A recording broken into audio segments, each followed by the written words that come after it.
What if every child had the power to tell their story, not just with words, but with cameras, creativity, and confidence? The Sacramento Educational Cable Consortium has spent 40 years empowering kids to shine through video production, turning classrooms into media labs and students into storytellers. Here to tell us more, we have Aaron Heinrich, the executive director of the Sacramento Educational Cable Consortium, and fourth grade student Isla, who is one of the participants. Thanks for joining us today, you guys. Thank you. All right, so Aaron, going to start off with you. Yes. The consortium has been lighting up Sacramento's educational and media scene for decades. How does it help kids discover the power of media and storytelling? Yeah, you bet. So we work directly with media educators. There's about 120 that we work with throughout Sacramento County. And we provide them with the educational background they need, the equipment they need, any production services they need, and help them set up their labs. We give them the equipment so that they can then turn around and provide all of that to their students so they can do the great work that they're doing out there. I feel like it's great that they're getting that exposure so young, especially with students. There's that interest there. Yeah. And tell us, tying into that, about the Student Educational Video Awards, also known as SEVAs, and how many entries were submitted for that? Yeah, we had over 630, Wow. which actually broke a record. Yeah. So the record I think before was pre-COVID, about maybe a little over 600, but yeah, we had 640 entries. Okay, so there's definitely the interest there. Yes, People there want to is. do that. Okay, Yes. so the SEVAs prove kids have big things to say. What was involved in the selection process with that many applicants? I know that's hard. It's quite involved. So for about 2 weeks, we have volunteer teachers and other media folks come in and help judge. Yeah. So we have 5 different categories and 4 age groups. There's the possibility of 40 actual winners through all that and 40 honorable mentions. So we spend a good 3 hours a day going through all those entries. I bet it's exciting just to see everything that the students are coming up with. Oh yeah, it is. Especially, I've been involved in media my entire career, and to see students like Isla here and the other folks, all the way from kindergarten through seniors in high school, produce great work. So it's awe-inspiring and very rewarding at the same time. And Isla, you were one of those participants. So what made you interested in creating videos to start with?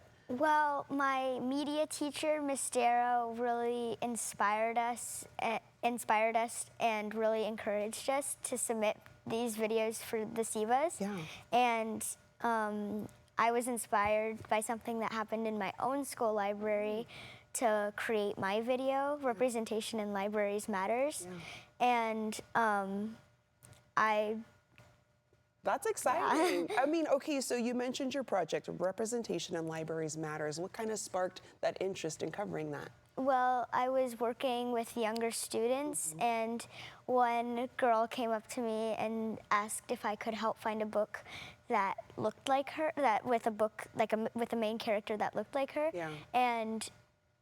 And it took us a really long time, like 10 minutes, and I realized that there was more talking cat, talking dog, talking cow than there were diverse books. Yeah, so you saw that there was a need there, making a film about it, which I think is fantastic. What are you going to work on next year? Are you thinking, are the wheels turning about what you might make next? I have already put together how I really love art, and I already put together how to draw an ice cream cup. I love that. And I would also like to create a PSA on the summer reading program at the Sacramento Public Library. Oh my goodness, what grade are you in again? I'm in 5th. Okay, doing a lot already. Aaron, I mean, where can families and educators tune in to watch these incredible student films like Isla's? Yeah, sure. So we're available on Comcast Channel 15 and 16, or you can go to the SECC video channel on YouTube. Okay, a lot for people to enjoy. And then Isla, what would you like to tell maybe parents and teachers about helping kids to learn video making? Well, I don't think that you really need expensive equipment. I think that you really just need a camera that works and use a tripod, because once you go to your editing software, and without a tripod, then it's just going to be super shaky and it's not going to turn out clean. Yes. And also make sure that the sound is working before. These are very important tips. That's how I know you know what you're doing. Yeah. Very inspiring story from you, Isla. Aaron, great work that your organization's doing. Thanks for being on the show. Thank you for having us. Yes, Thank of you. course. To our viewers, I mean, when kids tell their stories, big things happen. To learn more about the awards and the ongoing work, visit secctv.org.